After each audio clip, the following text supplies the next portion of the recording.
మేము మళ్ళీ చెప్తున్నాం, వెంటనే కన్నెపల్లి పంప్ హౌస్ ప్రారంభం చెయ్యండి. వచ్చే వర్షాభావ పరిస్థితులు ఏదైతుందో, కరువు పరిస్థితులు ఏదైతుందో దాని నుంచి తెలంగాణ ప్రజలను రక్షించండి.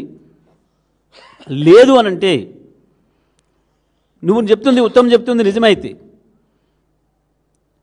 ఏదో ప్రాజెక్టు ఏదో కొట్టుకపోతుంది, ఏదో అవుతుంది అని దానికి మేము బాధ్యత వహిస్తాం. బీఆర్ఎస్ పార్టీ బాధ్యత తీసుకుంటుంది. ప్రభుత్వానికి ఏం రాసేయాలనో రాసిస్తాడు కేసీఆర్, మీకు అండర్టేకింగ్ రాసిస్తాడు. ఏ చిన్న బ్యారేజ్కి ప్రమాదం జరిగినా ఇవాళ పంపులు ఆన్ చేస్తే దానికి బీఆర్ఎస్ పార్టీ కట్టుబడి ఉంటుంది. కేసీఆర్ బాధ్యుడు అవుతాడు, కేటీఆర్ బాధ్యుడు అవుతాడు. మేము బీఆర్ఎస్ పార్టీని రద్దు చేసుకుంటాం ఏదైనా ప్రమాదం జరిగితే. శాశ్వతంగా రాజకీయాల నుంచి తప్పుకుంటాం. రాసియండి, ఏమి జరగదు అని మేము చెప్తున్నాం. ఉత్తమ్ నువ్వు ఏదైతే చెప్తున్నావో, ఎన్డీఏసే చెప్పింది, వీడు చెప్పిండు, వాడు చెప్పిండు, దయ్యం భూతం చెప్పిందని భయపెట్టిస్తున్నావో ఇవి పూర్తిగా అబద్ధాలు. ఎన్డీఏసీ ఎక్కడ చెప్పలే, అసలు ఎన్డీఏసీకి సంబంధం లేదు. మన ప్రాజెక్టుల మెయింటెనెన్స్కి సంబంధించి ఎన్డీఏసీ పాత్ర లేనే లేదు. అన్నిటి మీద కనుక ఎన్డీఏసీకి పాత్ర ఉంటే ఈ పాటికి మిమ్మల్ని జైల్లో పెట్టాలి. ఆ 8 మందిని చంపి ఎస్ఎల్బీసీలో ఇప్పటికి కూడా శవాల్ని బయటికి తేలేందుకు మిమ్మల్ని జైలుకి పంపాలి. ఇప్పటికే రేవంత్ రెడ్డిని, ఉత్తమ్ కుమార్ రెడ్డిని. ఎక్కడ కూడా లేదు, ఎన్డీఏసీ యొక్క పాత్ర ఉండదు.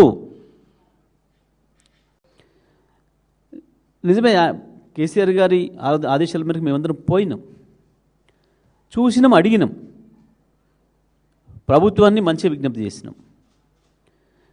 కానీ 4 మంత్రులు స్పందించినరు.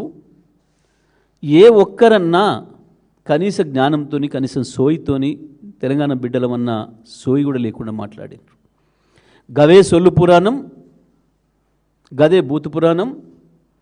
5 ఏళ్ళుగా ఏవైతే రోత మాటలు మాట్లాడుతున్నారో గవే పనికిమాలిన మాటలు తప్ప ఒక్కటి కూడా కొత్త మాట లేదు.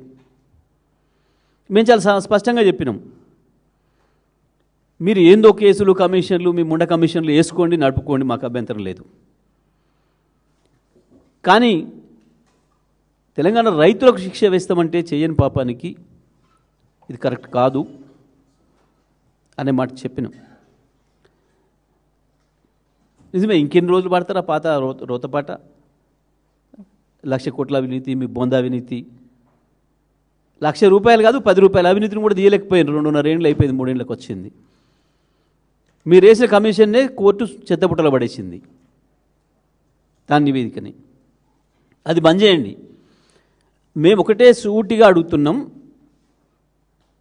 కన్నెపల్లి పంప్ హౌజ్ను ప్రారంభం చేస్తే నీళ్లు మొత్తం తెలంగాణలో 7 జిల్లాలకు బ్రహ్మాండంగా నీళ్ళు ఇవ్వచ్చు, సస్యశ్యామలం చేయొచ్చు. ఆ సూపర్ ఎల్నినో ప్రమాదం నుంచి తెలంగాణ రైతాంగాన్ని రక్షించుకోవచ్చు. కేసీఆర్ గారు ఆ ప్రాజెక్టు కట్టిందే దీని కొరకు.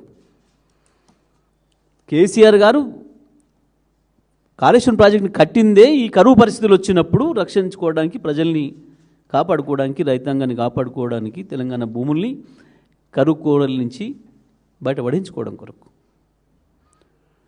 ఇవాళ దాని అవసరం తప్పకుండా ఉన్నది. ఇవాళ నిజామాబాద్ కావచ్చు, కరీంనగర్ కావచ్చు, వరంగల్ కావచ్చు, నల్గొండ కావచ్చు, మెదక్ కావచ్చు, గతంలో ఎన్నడూ చుక్కను ఇది చూడని ప్రాంతాలు. మెదక్ జిల్లా కావచ్చు, నల్గొండ జిల్లాలోని ఆలేరు, భువనగిరిలు, సూర్యాపేట, తుంగతుర్తి, కోదాడ నియోజకవర్గాలు కావచ్చు, కరీంనగర్లో కూడా అనేక ప్రాంతాలు. ఇవాళ గోదావరి ప్రాంతం కాకుండా ఇతర ప్రాంతంలో ఉన్న ప్రజలకు తెలియదు వాస్తవానికి. గోదావరి పైనుంచి ఏదైతే వస్తుందో, కర్ణాటక నుంచి వచ్చేదైతే ఉందో ఆ ప్రాంతానికి నీళ్ళు సహజంగా ఆలస్యంగా వస్తాయి. ఎస్ఆర్ఎస్పికి నీళ్ళు రావడానికి ఆలస్యం అవుతుంది ఎప్పుడైనా సరే. ఈసారి అసలు వచ్చే అవకాశం లేదు అని చెప్తున్నారు. మనకు ప్రాణహిత ఎప్పటికీ కూడా దాని పేరు ప్రాణహిత ఏదైతే పెట్టారో నిజంగా కూడా అది ప్రాణహిత. అది ఎటువంటి కరువులు వచ్చినా ప్రజల్ని బతికించడానికి ఉపయోగపడే నది. అది వచ్చి కలిసిన తర్వాతనే గోదావరిలో నీళ్లు ఉంటాయి. అది వచ్చి కలిసే చోటనే కేసీఆర్ గారు ఒక స్ట్రాటజీ ప్రకారం, ఒక పథకం ప్రకారమే, ఒక విజన్ ప్రకారమే అక్కడ అది ప్రారంభం చేసిండ్రు.